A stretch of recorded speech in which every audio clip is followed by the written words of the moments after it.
Hamil anbiya lana wa ayman tala sabbit bihi imanana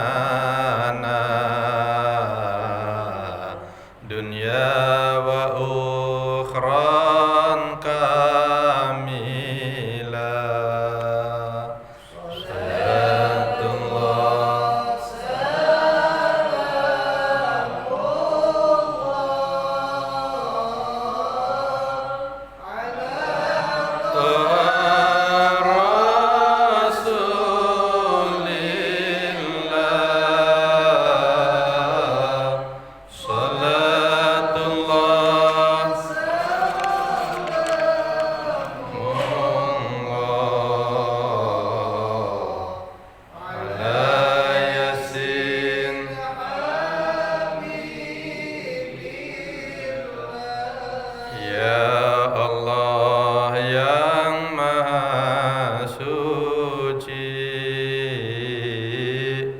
mohon melek mata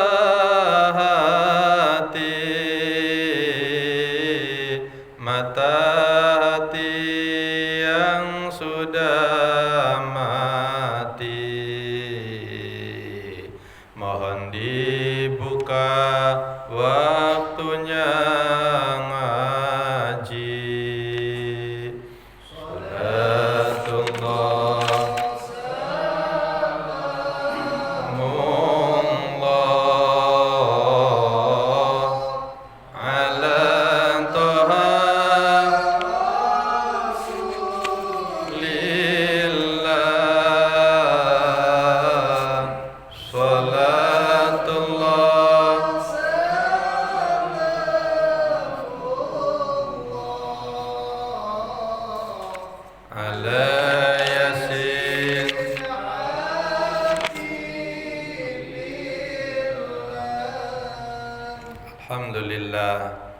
Alhamdulillahilladzi arsala rasulahu bil huda wa dinil haqq liyudhhirahu 'alad dini kullihi walau karihal kafirun. Asyhadu an la ilaha illallah wahdahu la syarikalah wa asyhadu anna Muhammadan 'abduhu wa rasuluhu la nabiyya ba'da. Allahumma shalli wa sallim ala habibina wa syafi'ina wa qurrati a'yunina sayyidina wa maulana Muhammad wa ala alihi wa ashabihi wa mawala wa la hawla wa la quwwata illa billah, amma ba'du. Faqala Allah ta'ala fi kitabihil karim, a'udzu billahi minasy syaithanir rajim. Bismillahirrahmanirrahim. Wa in khiftum alla tuqsitu fil yatama fankihu ma taba lakum minan nisa'i masna wa sulasa wa ruba'. Fa in khiftum alla ta'dilu fawahidah aw ma malakat aymanukum dzalika adna alla ta'ulu. Al-ayah. Shadaqallahul azim wa sadaqa rasuluhun nabiyul karim wa nahnu ala dzalika minasyahidin wa syakirin walhamdulillahi rabbil alamin. Yang saya hormati keluarga besar jamaah Masjid Nurul Karomah Perumahan Villa Samudra Jaya. Yang saya hormati para jamaah, para bapak-bapak, wabil khusus Bapak Rasino selaku pengurus masjid beserta stafnya. Saya hormati Pak Ustadz Firman, para jamaah semua yang tidak bisa saya sebutkan namanya satu persatu. Kendati demikian tidak mengurangi rasa hormat dan takdim saya kepada bapak-bapak dan jamaah sekalian. Sebelum kita ngaji, mari kita terlebih dahulu membaca suratul Fatihah, terlebih untuk kita dan juga orang tua kita yang sudah mendahului kita. Mudah-mudahan berkahnya ngaji, berkahnya majlis, berkahnya ilmu, berkahnya kitab tafsir Ahkam Karan Ali As-Sabuni.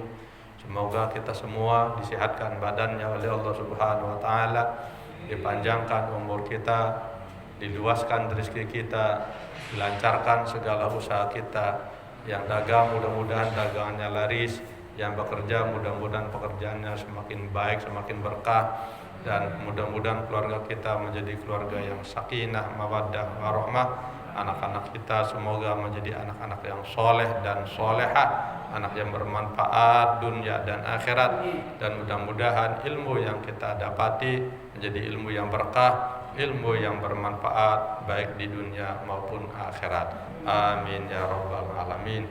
Liridha illa wa li syafaati rasulillah syai'un lillah lahum al-fatihah. Alhamdulillahi rabbil alamin arrahmanir rahim. Iyyaka na'budu wa iyyaka nasta'in. Ihdinas siratal mustaqim. Siratal ladzina an'amta 'alaihim ghairil maghdubi 'alaihim waladdallin. Amin. Hadirin jamaah Masjid Nurul Karamah yang saya hormati, kita lanjutkan kajian tafsir ahkam pada malam ini surat An-Nisa ayat 3. Kalau minggu yang lalu An-Nisa ayat 2 itu menjelaskan tentang anak-anak yatim, ya, dan itu sudah selesai penjelasannya. Pada malam ini kita masuk ke ayat yang ketiga. Inilah ayat yang berhubungan dengan babnya, yaitu ta'adduduz zaujat fil Islam, poligami dalam Islam. Ini ayatnya, ayat yang ketiga surat An-Nisa. Jamaah tahu nggak kenapa ayat ini atau surat ini dinamakan surat An-Nisa? Ya. Itu setiap nama surat itu pasti punya tujuan. Kayak surat Al-Fatihah, kenapa dinamakan Al-Fatihah? Karena surat pembukaan, ya kan? Surat kedua surat apa? Al-Baqarah, kenapa? Ada sapinya. Ada sapi betinyan di situ. Ada riwayat cerita tentang sapi, ya, yang dikisahkan di situ, peristiwa yang dialami oleh Nabi Allah Musa alaihis salam. Itu masalah surat Al-Baqarah. Surat ketiga apa? Ali Imran. Ya, benar ya?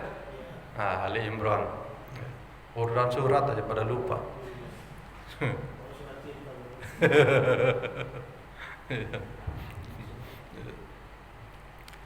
Surat ketiga surat Ali Imran. Artinya apa? Keluarga Imran. Ali, ya, bukan Al ya. Ali, ya. Ali Imran. Wa ala alihi wa sahbihi, kan gitu.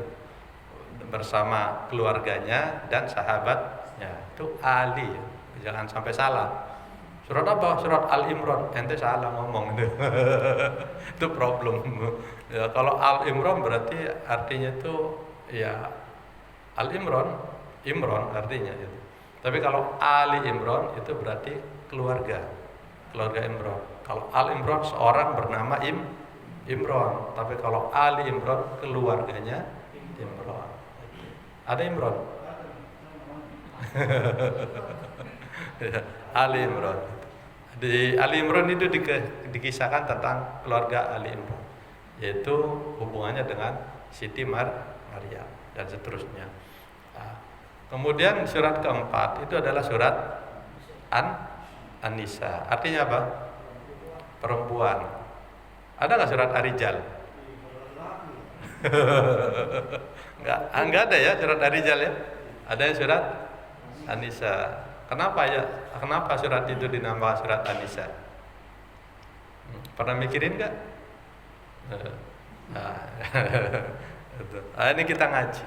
Dengan ngaji kita wawasan bertambah, ilmu kita bertambah.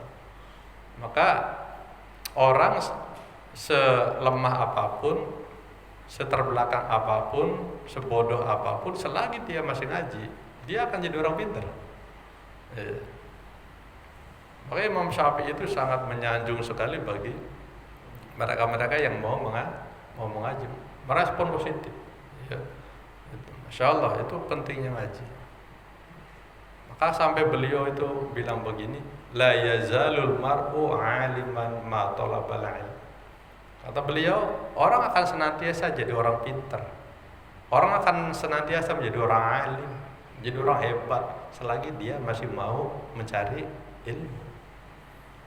Maka alhamdulillah kita sesibuk apapun, ya, di tengah aktivitas kita kadang-kadang kita masih di jalan. Ceritanya apa? Siapa itu? Panana pernah ada di perjalanan kena macet. Tapi ada niat dia ingin ngaji. Karena ada niat ingin ngaji, alhamdulillah dikasih jalan. Dan sampai di sini tuh ya nggak ketinggalan sama pengajian. Itu karena ada niat ngaji. Imam Syafi'i, seseorang akan senantiasa jadi orang alim, jadi orang pintar selagi dia masih mau mencari ilmu, masih mau mengaji. Tapi sebaliknya, idza dhanna annahu alimun faqad jahula. Apabila dia mengaku dirinya itu orang alim, orang pintar, udah pintar, udah tahu yang begitu, udah paham gua. Nah, itu kalau ada orang ngomong begitu, merasa dirinya sudah cukup, merasa dirinya sudah pintar, merasa dirinya sudah alim, udah hebat, maka sesungguhnya dia itu adalah orang bodoh, kata Imam Syafi'i. Dikritik malah, kalau orang nggak ngaji itu malah dikritik, ya. Nah, alhamdulillah pada malam ini kita ngaji. Nah, kita ngaji tentang An-Nisa. Kenapa surat itu dinamakan surat An-Nisa? Ya. Salah satu kelebihannya ini, biar saya bacakan saja kitabnya. Innama sumyat hadis surah suratan nisa li'anna ma nazala minha fi ahkamihinna aksar mimma nazala fi ghairiha minas suwar. Surat ini dinamakan surat An-Nisa karena apa yang diturunkan di dalam surat An-Nisa itu, yang tertulis di dalam surat An-Nisa itu banyak sekali menceritakan tentang perempuan. Gitu. Banyak kisah-kisah tentang perempuan, ya, dibandingkan dengan surat-surat yang lain. Surat-surat yang lain itu tidak begitu banyak menceritakan tentang perempuan. Tapi An-Nisa itu banyak sekali menceritakan tentang perempuan. Menceritakan apanya itu? Ya, yang diceritakan itu adalah salah satunya itu penciptaan perempuan, seorang manusia pertama yang bernama Ibu Hawa. Pada ayat pertama, ya kan? Ayat yang pertama itu sudah menjelaskan tentang penciptaan perempuan. Nah, di bawahnya itu sudah menjelaskan tentang munakahat, pernikahan. Nah, ini yang akan kita bahas nih pada malam ini. Membahas tentang pernikahan itu hubungannya dengan perempuan. Kalau laki-laki nikah itu nggak perlu wali, bener? Iya. Ya kan? Tapi kalau perempuan itu agak repot, Pak. Kalau perempuan menikah itu, bener? Laki-laki gampang, masih punya istri aja bisa nikah lagi. Bener gak? Selamat datang Pak Taufik, ya. Punya istri aja bisa nikah lagi, ya. Udah punya 2 masih boleh gak? Masih boleh. Udah punya 3 masih boleh? Udah punya 4 boleh?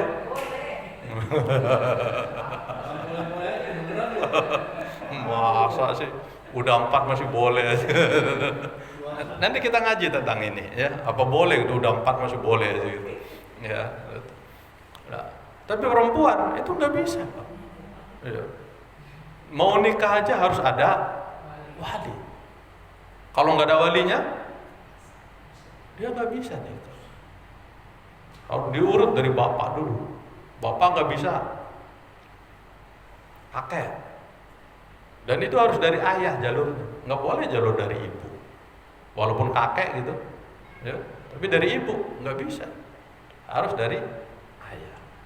Maka problem bagi orang yang, mohon maaf, hasil dari zina, itu problem dalam agama.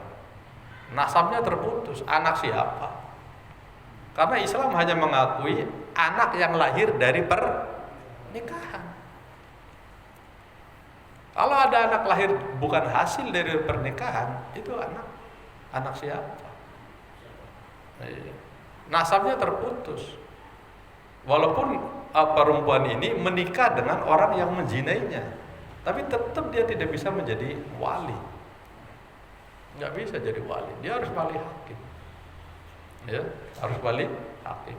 Maka jagalah keturunan kita ya, jangan sampai terjatuh dalam hal seperti itu. Naudzubillah. Itu perempuan agak repot. Ya. Nah, di sini dibahas tentang perempuan, surat An-Nisa itu. Wal mawaris, masalah waris dibahas di dalam ayat ini tentang perempuan juga. Waris untuk perempuan itu berapa? Itu lebih ribet membagi waris itu untuk yang perempuan. Yang sering bermasalah juga itu waris tentang perempuan. Kalau laki-laki gampang, karena laki-laki itu 2, iya kan bagiannya. Kalau perempuan bagiannya 1. Masalahnya perempuan mau nggak? Iya, itu yang ribet, Pak. Wah, teh datang nih. Wah, masya Allah. Iya, datang lagi. Minggu kemarin hadir, sekarang requestnya terpenuhi. Masya Allah, mudah-mudahan berkah selalu, Pak. Ya. Disehatkan badannya, diberkahi rizkinya, dilancarkan usahanya. Amin ya rabbal alamin. Ya. Ya. Silakan. Wal huquqiz zaujiyah, di dalam surat An-Nisa juga dijelaskan tentang hak suami istri. Ya tadi itu. Ya. Oh, duluan buat saya. Nah, keren ini. Iya. Oh, warnanya ungu. Mantap. Gelasnya beda. Iya. Iya. Gelasnya beda ya. Eling-eling jadi ustad. Udah gede lagi. Ya, emang ustad tuh beda. Sholawatannya kan sholawat begitu. Sallallahu ala Muhammad. Habis ngaji dapatnya berkat. Ya Allah sedikit amat. Yang banyak buat Pak Ustad. Ya, orang-orang berkatnya 1, Ustad berkatnya tanya Ustaz Firman tuh. Tanya Bapak Rofik. Momen sholawatan dong, 2 dia. Tuh berkah boy. Ya. Ya. Baik. Wal ahkam tata'allaqu bin nasab wal musyaharah, dan di dalam surat An-Nisa juga dijelaskan tentang hukum-hukum yang berhubungan dengan nasab. Ya tadi nasab keturunan. Ya. Karena keturunan yang asli itu adalah dari laki-laki. Karena gen anak itu tersimpan di dalam tulang punggung laki-laki. Nah, perempuan itu hanya nerima gen dari laki-laki. Maka seorang anak itu selalu nasabnya itu ke bapak. Maka dalam hadis innakum tud'auna yaumal qiyamah bi asma'ikum wa asma'i abaikum. Sesungguhnya kalian nanti pada hari kiamat akan dipanggil nama kalian masing-masing plus nama bapak kalian. Enggak nama ibu, nama bapak. Nama Firman banyak, benar. Tapi binnya kan beda pasti. Nama Taufik, malah udah Taufik Hidayat segala. Banyak gitu. Channel Abidin juga banyak. Nah, yang jarang Rasino. Itu jarang. Iya. Anaknya namanya Rasino juga. Nanti di sana dipanggilnya Rasino Putri binti Rasino. Wah, Rasino double. Itu dipanggil anak itu. Dan juga nama bapaknya. Jadi sekali lagi di situ bapak. Ya. Maka berbangga dan berbahagialah antum jadi seorang bapak. Wal musyaharah, dan musyaharah besanan mertua, termasuk hukum-hukum syar'i yang lain itu dijelaskan di dalam surat An-Nisa yang kaitannya dengan perempuan. Jelas ya kenapa surat itu dinamakan surat An-Nisa? Karena selalu berhubungan dengan perempuan, beda dengan surat-surat yang lain. Ya, surat yang lain tidak sebanyak membahas tentang perempuan. Hanya di dalam surat An-Nisa lah tentang perempuan dibahas habis. Ya. Baik. Jamaah rahimakumullah. Kita masuk kepada An-Nisa ayat 3 tentang ta'adduduz zaujat. Poligami dalam Islam. Wa hikmatuhu fil Islam. Hikmahnya di dalam Islam. Bismillahirrahmanirrahim. Wa in khiftum alla tuqsitu fil yatama. Apabila kalian khawatir tidak bisa berbuat adil pada anak yatim, fankihu ma tobalakum, maka nikahilah. Ya. Ma tobalakum, apa yang top bagi kalian minan nisa, dari perempuan. Kemarin saya sudah menjelaskan bahwa ada kaitannya antara yatim dengan perempuan. Ya kan? Ayatnya berdampingan loh. Membahas yatim, setelah membahas yatim kemudian membahas tentang perempuan. Berarti di situ ada sir. Sir itu apa? Ada rahasia. Ya, ada rahasia di balik penurunan ayat itu. Keterkaitan antara yatim dengan perempuan. Keterkaitannya apa? Anak yatim itu adalah anak yang lemah. Benar? Karena dia tidak punya ayah dan ibu. Anak yang lemah. Dan anak yatim itu rata-rata ya masih anak-anak. Namanya anak-anak itu pasti lemah. Jangankan yang yatim, yang gak yatim pun anak-anak itu pasti lemah. Nah, ini ada anak, masih anak-anak, udah gak ada punya bapak, gak punya ibu lah. Itu kan lemah di atas kelemahan. Maka menganiaya anak yatim itu dosa besar. Menganiaya anak kecil aja dosa, ya kan? Nah, menganiaya anak-anak yatim itu lebih besar dosanya daripada menganiaya anak kecil. Sama-sama menganiaya, tapi efeknya itu lebih dahsyat menganiaya anak yatim. Ya. Anak yatim itu adalah anak yang lemah satu. Nah, perempuan itu juga makhluk yang lemah, sama-sama lemah. Nah, orang-orang yang lemah ini harus dipelihara, harus diperhatikan. Anak yatim harus diperhatikan, perempuan juga harus diperhatikan, sama-sama harus diperhatikan. Tapi nggak perlu juga memperhatikan anak yatim, juga memperhatikan emaknya. Nggak usah. Itu masalah itu. Ya. Nah, itu sama-sama lemahnya. Sehingga antara yatim dan bahas tentang perempuan di sini disejajarkan itu. Ya. Satu jalur. Kalau kalian tidak bisa berbuat adil terhadap yatim, maka boleh kamu nikahi anak yatim. Atau balakum minan nisa, yang cocok top buat kamu dari orang perempuan. Asbabul nuzulnya ini ada orang. Asbabul nuzul ayat ini, kenapa ayat ini turun? Gitu. Ceritanya begini.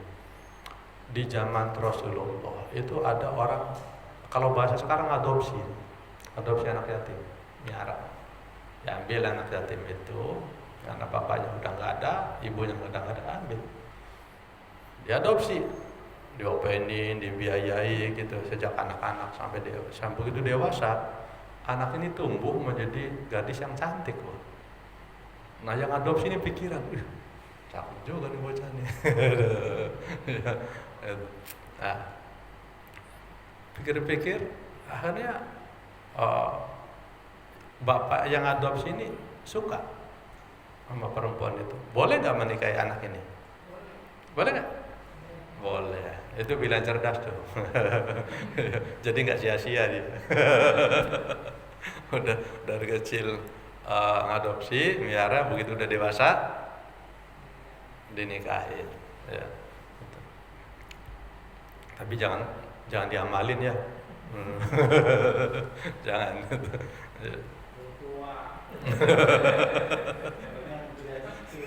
Udah tua ya.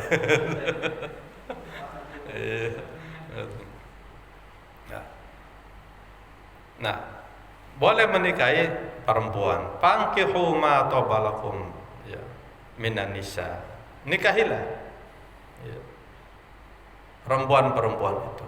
Itu kalimatnya itu perintah, fankihu, nikahilah. Itu perintah. Nah, perintah di sini perintah wajib apa mubah. Nah, tidak semua perintah itu wajib. Ada perintah tapi mubah, diperbolehkan.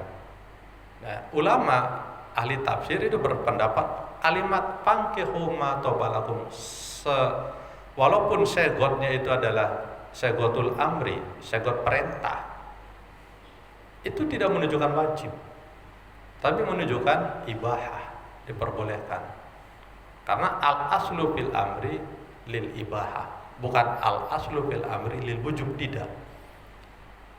Yang lil wujub itu banyak, misalnya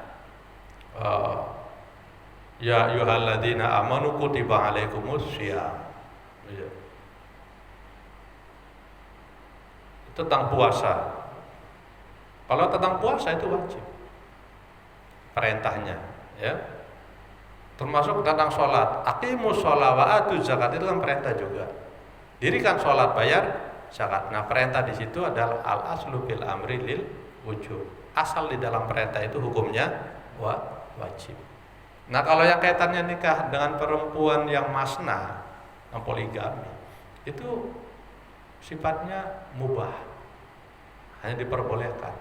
Sama dengan ayat kulu washrobu, itu kan perintah juga, Pak. Makanlah dan minumlah. Makan dan minum wajib apa mubah? Mubah, ya kan?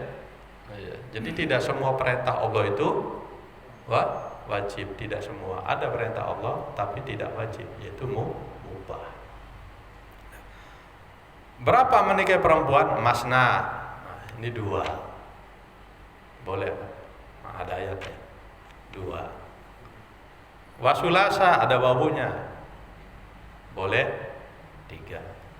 Waruba'a, boleh 4. Ahli tafsir semua sepakat, jumhurul ulama, bahwa batas maksimal buat laki-laki itu adalah 4. Selepas dari itu, lebih dari itu nggak boleh. Karena tidak demikian, ada ulama Syiah namanya, ulama Syiah. Ulama Syiah itu markasnya di Iran, Itu Syiah banyak sekali. Ulama Syiah itu mentafsir ayat ini beda, Pak. Mentafsirnya begini, ini ilmu aja, ya. Biar kita tidak hanya berpendapat tentang madhab ahlussunnah wal jamaah. Kalau madhab ahlussunnah wal jamaah ya hanya 4 itu, selesai. Nah, ulama Syiah itu mengartikannya begini, masna itu tidak diartikan hanya sekedar 2. Ya, masna itu 2. Pertama tafsirannya, masna 2. Lalu wasulasa, ada wawunya. Wawunya wawu apa sampai segitu? Ulama Syiah. Wawunya itu wawu ziyadah. Wawu ziyadah itu apa? Nambah. Masna 2, wasulasa tambah 3 gitu. Waruba'a tambah 4. Itu ngartiinnya begitu. 2 tambah 3 berapa? 5 tambah 4 9. Boleh 9. Makanya dia bilang apa? Istri Rasulullah itu 9. Dia mentafsirnya begitu. Ini ilmu aja. Tapi nggak usah diamalin, karena ente nanti jadi Syiah. Pahamnya jadi Syiah gitu. 1 aja berat ya, apa ya. Nah, ulama Syiah kedua itu mengartikan masna enggak 2, tapi masna itu 2. Ya, masna itu artinya 2. Berarti berapa? 4. Ditambah wawunya tetap wawu ziyadah. Sulasa 3. Berapa? 6. 6 tambah 4 10. Waruba'a 4. Berarti 8. Berarti berapa semua? 18. Berarti pahamnya mereka, setiap seorang laki-laki boleh menikah sampai sebanyak 18 wanita, poligami. Wah, kapan pakai celananya itu? Sarungan terus. Lah di era dahulu itu Nabi poligami loh. Nabi Daud misalnya. Nabi Daud jamaah ikat. Berapa istri Nabi Daud?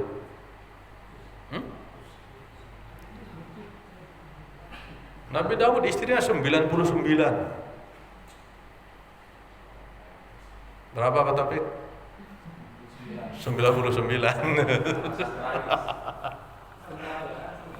Itu pun masih mau nambah satu lagi itu. Dilempengin cepet. Iya. Tapi sama Allah nggak diizinin lah. Intinya nggak diizinin. Cukup 99 aja itu. Nabi Sulaiman itu lebih banyak memang. Sulaiman, Nabi yang kaya raya itu, yang bisa ngomong sama burung, bisa ngomong sama semut. Itu istrinya banyak. Tapi yang terkenalkan satu yang masyhur. Siapa? Ratu Bilqis. Ya. Dan banyak istri beliau. Abu Mustafa tahu nggak istri Nabi Sulaiman ada berapa? Menurut riwayat itu istri beliau itu sampai 1000.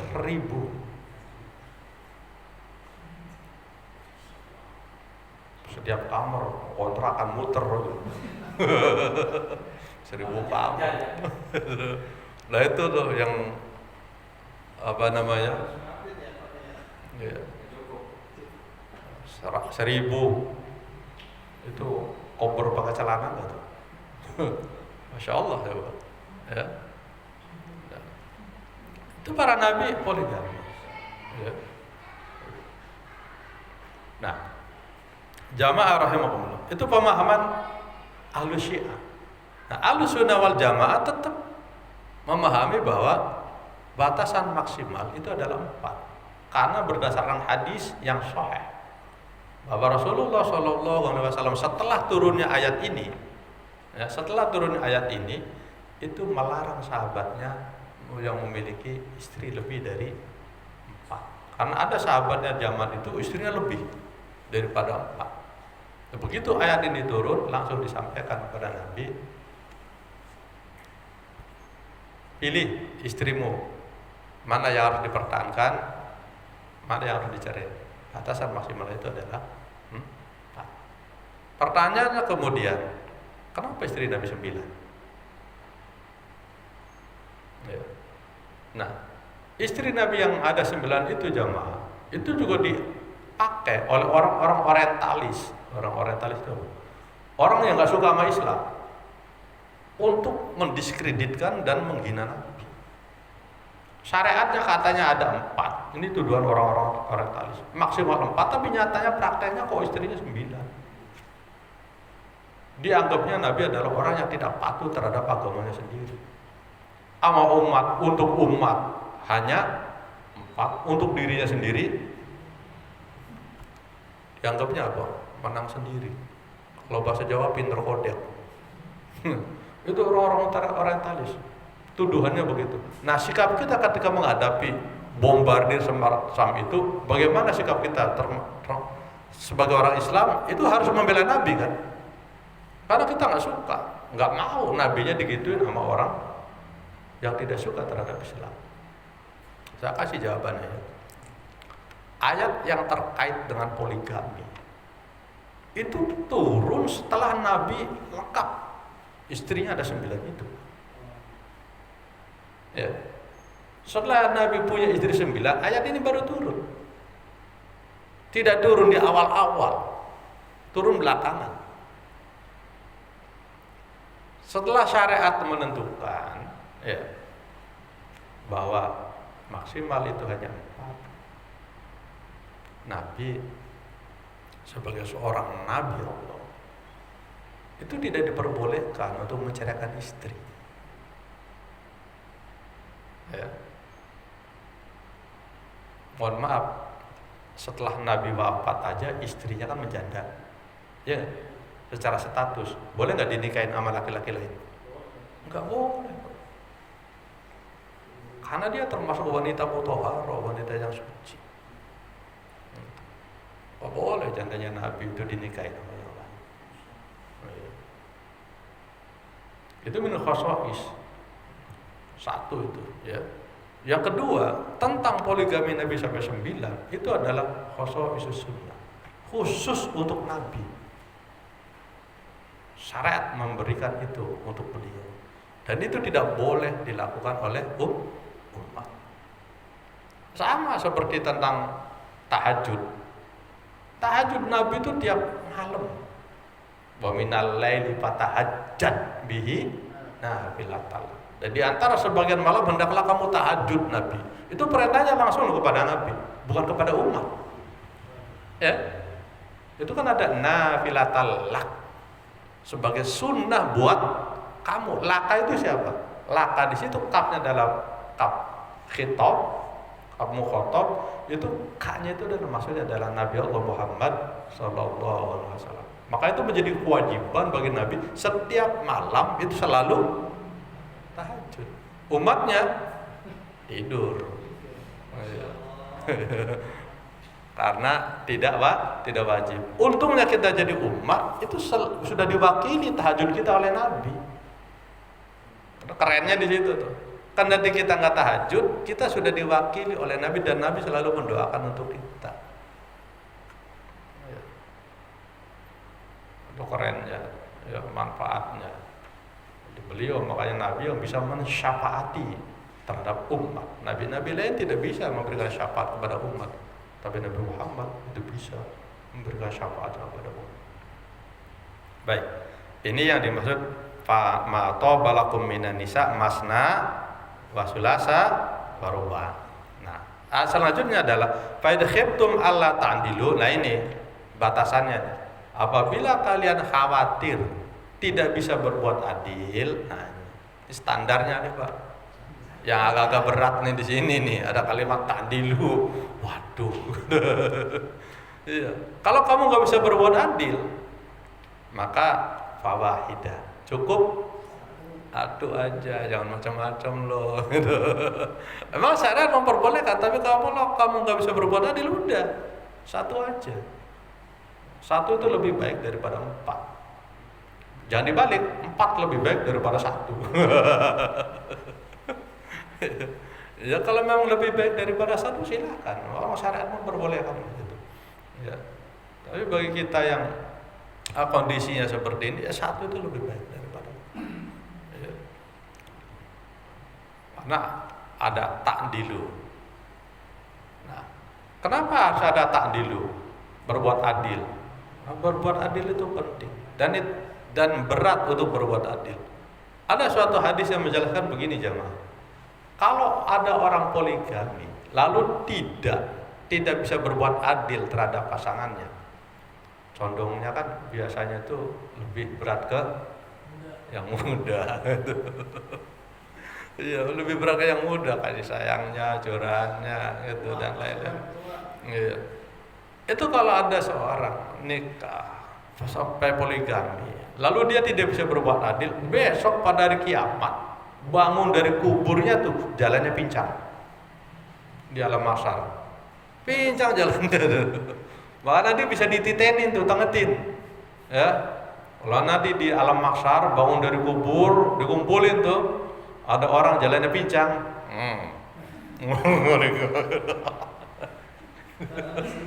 Kami tapi nggak adil ini. Itu bisa dititenin. Maka agar kita tidak pincang nanti bangun dari alam kubur di alam mahsyar, jalannya tegap keker, wah jalannya mantap, wah ini jalannya keren ini, mantap, wah bakal lulus ini. Oh, kalau jalannya aja udah pincang, bagaimana hisabnya kan? Wah pasti berat itu, ya pasti berat. Maka hindarilah bangun dari kubur jalan pincang itu.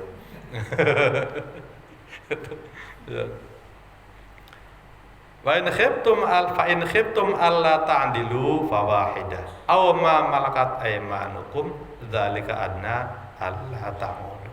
Hadirin jamaah Masjid Nurul Karamah yang saya hormati. Ini kajian tentang ta'adduduz zawjat fil Islam, ya. Nah, ini pembahasannya sudah selesai. Barangkali ada di antara jamaah yang bertanya tentang ta'adduduz zawjat fil Islam, fala tafadhal mashkur. Monggo. Saya mau minum dulu. Bismillahirrahmanirrahim.